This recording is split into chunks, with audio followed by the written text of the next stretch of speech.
नमस्कार दोस्तों, आप सभी का हार्दिक स्वागत है क्रैकेक्स ऑफिशियल यूट्यूब चैनल पर, जहां आपको रोजाना मिलती है सरकारी नौकरियों से जुड़ी सबसे ताजा और सटीक जानकारी।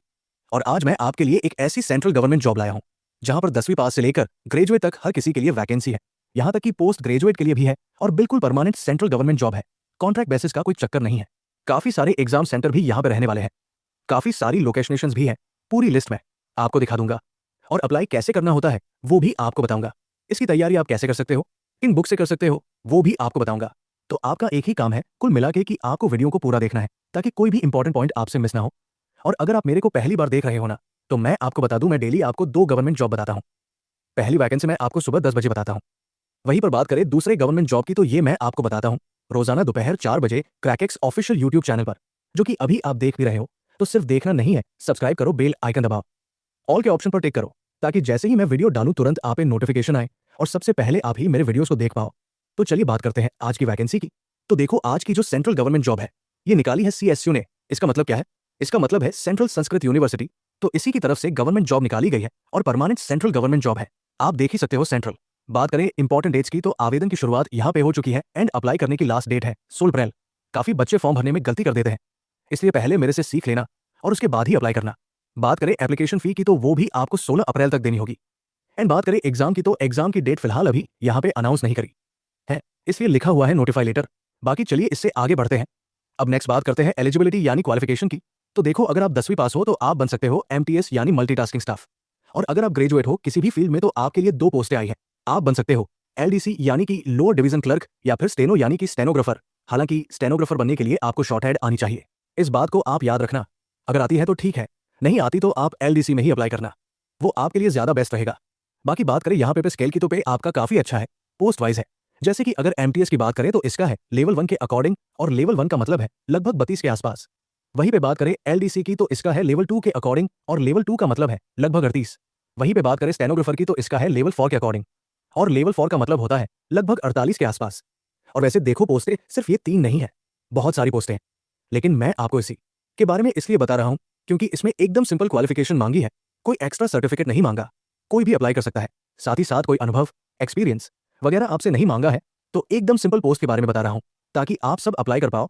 तो चलिए इससे आगे बढ़ते हैं। अब नेक्स्ट बात करते हैं एज लिमिट की। और आप ध्यान देना कि एज काउंट कब से हो रही है। देखो, एज काउंट हो रही है फॉर्म भरने की लास्ट डेट यानी कि 16 अप्रैल से। आपको ये चेक करना है कि 16 अप्रैल को आपकी जो एज है वो कितनी होगी। अगर उस दिन आपकी एज 18 से 32 साल के बीच में रहेगी, तो आप इस गवर्नमेंट जॉब में अप्लाई कर सकते हो।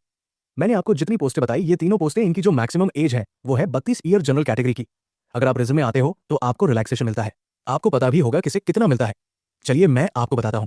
देखो, एज रिलैक्सेशन की जहां तक बात करें तो यहाँ पे एससी एसटी को मिल जाता है 5 साल का रिलैक्सेशन, ओबीसी को मिलता है 3 साल का रिलैक्सेशन, और अगर आप फिजिकली हैंडीकैप हो, जनरल में आते हो, तो आपको मिलता है 10 ईयर, एससी एसटी वालों को 15 और ओबीसी को 13। और अगर आप एक्स सर्विसमैन हो तो आपको मिल जाता है 5 साल तक का रिलैक्सेशन। तो चलिए इससे आगे बढ़ते हैं। अब नेक्स्ट बात करते हैं वीडियो के सबसे इंपॉर्टेंट टॉपिक यानी सिलेक्शन प्रोसेस की। तो देखो, आप किसी भी पोस्ट के लिए अप्लाई करो, यहाँ पे सबसे पहले आपका रिटन एग्जाम होगा। हालांकि इसमें कुछ लिखना नहीं है, ये आपका एमसीक्यू टाइप का एग्जाम होता है। यानी हर एक क्वेश्चन के 4 ऑप्शन आपके सामने होंगे, जो आपको सही लगेगा उसमें टिक करके आपको आना होता है। और बाकी मैं बता दूं, यहाँ पे सभी पोस्ट का अलग अलग सिलेबस है। इन्होंने एक सिलेबस की पीडीएफ जारी कर दी है, वो मैं आपके साथ शेयर भी करूंगा, चिंता मत करो। उसके अंदर बताया हुआ है कि किस पोस्ट का क्या सिलेबस रहने वाला है। तो मैं आपको पेज नंबर यहाँ पे बता दे रहा हूँ ताकि आपको ढूंढने में आसानी हो।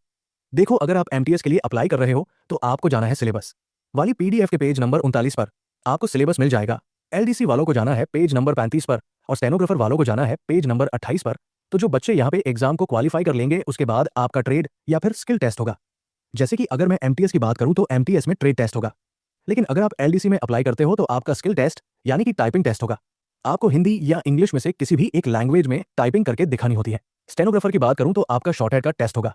आपको पता ही होगा शॉर्टहैंड का आपका टेस्ट होता है, और फिर आपको कंप्यूटर पे टाइपिंग भी करनी होती है। तो इन सब की प्रैक्टिस भी आप साथ ही साथ करते रहना।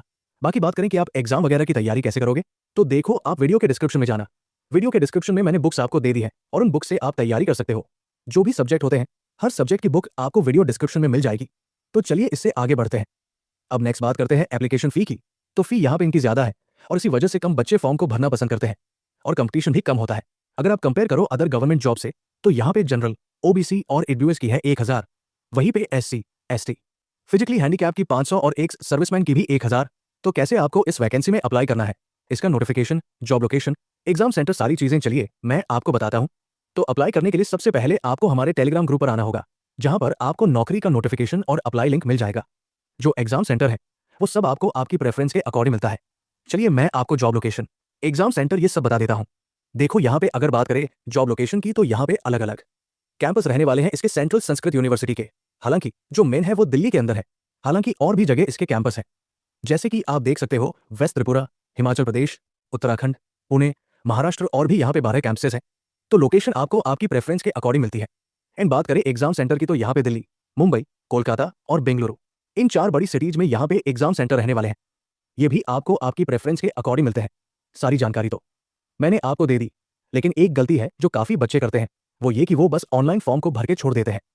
हालांकि सिर्फ इतना आपको नहीं करना है, आपको उसका प्रिंट आउट निकालना है, उसे एक एनवेलप यानी कि एक लिफाफे में डालना है सपोर्टिंग डॉक्यूमेंट्स के साथ, और आपको उसे सेंड भी करना होता है। यहाँ पे आपको एड्रेस दिया हुआ है, the registrar central Sanskrit university Janakpuri new Delhi. यहाँ पे आपको पोस्ट भी करना है।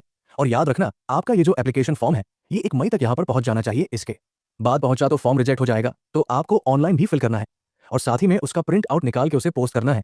कैसे करना है यहाँ पे स्टेप्स बताए हुए हैं, इसे आप पढ़ लेना। तो मैंने आपको सारी जानकारी दे दी, अब काम है आपका इस वीडियो को अपने दोस्तों, भाई बहनों, टेलीग्राम ग्रुप, व्हाट्सएप ग्रुप, हर जगह शेयर करो और बाकी बच्चों को भी इस लेटेस्ट गवर्नमेंट जॉब के बारे में बताओ, ताकि वो भी इसका फायदा उठाएं। और हाँ, सब्सक्राइब नहीं करा है ना तो कर लेना, डेली आपको ऐसी 2 गवर्नमेंट जॉब पता चलती रहेगी। मिलते हैं नेक्स्ट वीडियो में। जय हिंद, वंदे मातरम।